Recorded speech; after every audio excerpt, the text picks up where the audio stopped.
Hello, this is Darrell Castle with today's podcast. Today is Friday, July 31st, 2015, and on today's podcast, we're going to discuss the growing trend taking hold around the world, the trend that is the passionate hatred of Christianity and how that hatred is manifesting itself as persecutions against Christians around the world. This trend is becoming so obvious. Even the New York Times has recognized it in a very large article across the Middle East, Africa, and Asia. Christian believers are being relentlessly attacked and murdered, their churches burned to the ground, sometimes with them inside. Many countries have laws to prevent the spread of Christianity, the spread of the Christian faith. Christians often risk their very lives just to attend church. What about you? If you are a Christian, would you risk your life to attend church? Here in America, the persecution is more passive, at least for now.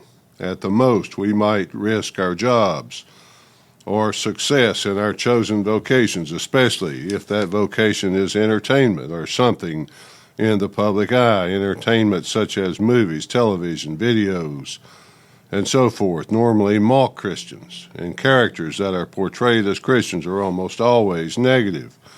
In the Middle East, however, the Islamic State has brought persecution to the forefront by publicly beheading Christians and destroying their villages. In Africa, Boko Haram kidnaps and enslaves Christian girls by the hundreds and destroys their villages. Not many people seem to care, no politicians at all. Very few leaders across the globe have been willing to even speak out or say anything about it whatsoever. Oh, they may be disturbed, as Mrs. Clinton was by the Planned Parenthood video. She was disturbed, she said.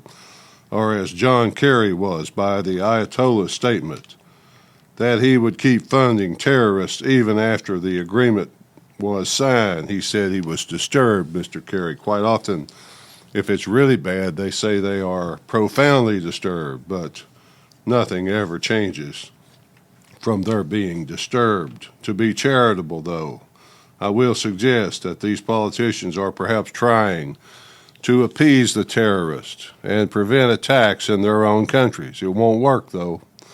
Why? Because the problem is not those relatively few Islamic radicals that spread mayhem around the world. The problem is Islam itself. The radicals are correct in what they say Islam teaches. All must submit to Islam or be killed. Christians are infidels and must be killed or forcibly face passive submittance. The West is making a grave mistake when it thinks it can appease Islam. The mistake is made because Western leaders, being unbelievers themselves, accept belief in some godless new order of the ages, think that all religion is just a joke. But to believers, Islam is no joke, and they will not quit until the whole world is Islamic. The Islamic State operates now in many parts of the world besides just Iraq and Syria.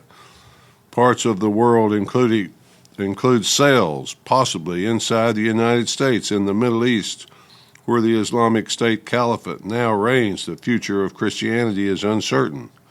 The Western Christian missionaries go there, risk their lives to bring the gospel to the region.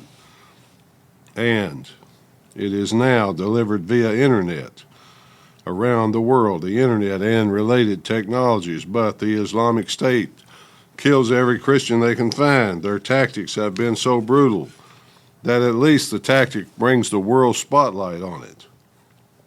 Last Sunday, the New York Times Magazine cover story was entitled, quote, "Christians in the Middle East are being forced out of their homes, enslaved, and killed. Why is no one coming to their aid?" End quote. The article details many individual stories of families and their struggles under oppression. As the Times reporter Eliza Griswold stated, quote, "Christianity was born in the Middle East, but with the rise of ISIS and other extremist movements across the region, its very survival hangs in the balance," end quote. Well, God will ensure the survival of Christianity one way or another, but in the meantime, Many are suffering death, rape, enslavement, their homes destroyed, families torn apart, forced to flee their homeland. This is happening across the world, not just in the center of the Islamic State. Kenya, India, Pakistan, Nigeria, China, all have suffered recent attacks. Italy, Canada, the United States, those countries, the persecution is a little more passive, as I said before. In the United States, though, even marriage that God introduced in the Garden of Eden, even that has been under attack. None of this should surprise us, though, except perhaps the total descent of our own civilization. But Jesus told us this would happen many years ago. In John chapter 15, verses 18 through 25, quote, "If the world hates you, keep in mind that it hated me first. If you belong to the world, it would love you as its own, as it is. You do not belong to the world, but I have chosen you out of the world. That is why the world hates you. Remember what I told you, a servant is not greater than his master. If they persecuted me, they will persecute you also.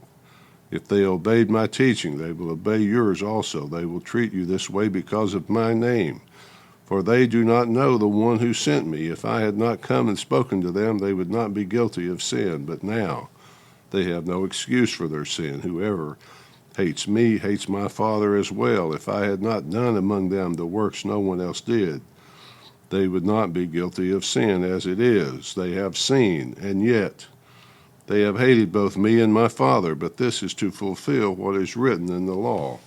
They hated me without reason." Finally, folks, it's too bad our country doesn't understand anymore. But even that is to be expected, as we see in John chapter 3 and verse 19. "And this is the condemnation, that light is come into the world, and men loved darkness rather than light because their deeds were evil." God haters and lovers of evil, folks. At least that's the way I see it. Until next time, this is Darrell Castle. Thanks for listening.